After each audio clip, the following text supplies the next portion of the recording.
Hi, my name is Iris Goodrum with Lift Up to Lead Coaching, and today I want to talk to you about a topic that becomes a challenge for many of us at some point in our time, and that's balancing our work and our home life.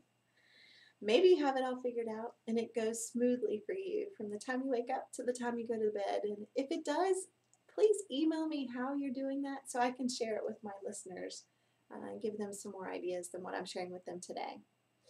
Well, mine has had transitions, some ups and downs, and I want to share with you three ways that I use to help me balance my work and my home life during those transitions. And my hope is that some of them may be considerations for you at some point during your roller coaster of life. The first one I want to share with you is a schedule variation. And that can be done, maybe you've heard like 4-10s, where you work 4 days, 10 hours a day, and then you take one business day off to take care of your personal errands, post office, DMV, or laundry, whatever you need to do to help you complete your week.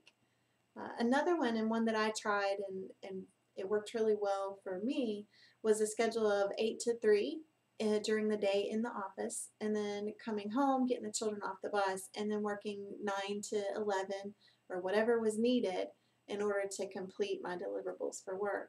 And that really helped me because my daughter was going through some challenges with homework, and I needed to be there with her during her homework time to witness her frustrations, and because of that opportunity to spend with her, her pediatrician and I diagnosed her ADHD. Not to say that we ran off to the pharmacy to fix that. That's for another session.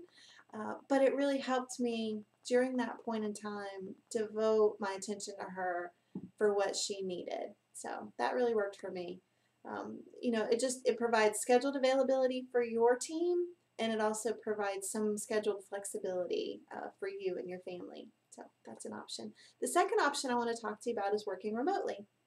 And I say working remotely instead of saying working from home.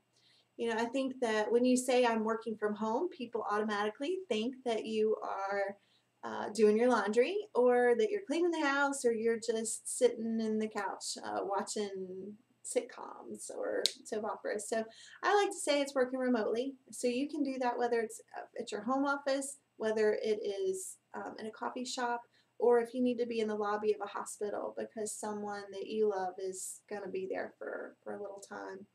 So exploring those options with your leader and your team.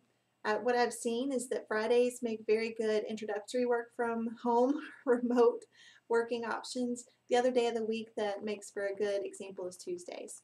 So Tuesdays and Fridays I've experienced to be very good working remote days. And I did that when my children were born, so their first year of life. I worked remotely on Tuesdays and Fridays. It allowed me to save the commute time and spend it with them, so they were in caregivers' hands for less amount of time during the day. And then I could also spend my work hour, my lunch hours, or my breaks checking in with them and seeing their smiles or watching them take first steps, and not feeling like I had to miss a whole week's worth of time with them. So that just, it helped me during that period. And again, it was for a short period of time, so I only did those for their first year. And then my leader and I said, let's revisit the schedule after they've turned one to see what that next transition period looks like. What do I need, and what does my leader need from me?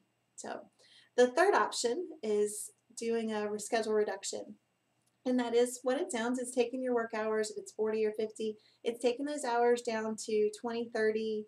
I recommend 30 being a good iteration, going from 40 to 30, and then evaluating if that time frame allows you to focus on what's needed. And the other important thing to remember is that these are temporary.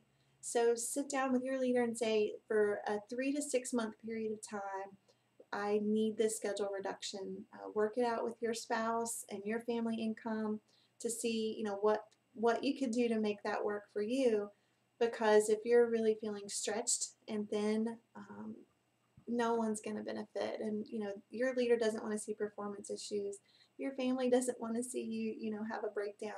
So please be ready and take the lead to make those changes before you see issues coming. I really feel like your leader will be supportive, Most companies are focusing on employee satisfaction, and that's part of being flexible for them. Is that making them happy at home and at work. So I hope that these tips have been helpful, and I'm here if you need any coaching or preparation for those conversations. I've worked out the business case for all of those that I've shared with you, so I hope to hear from you soon, and I hope that things work out for you during your transitions.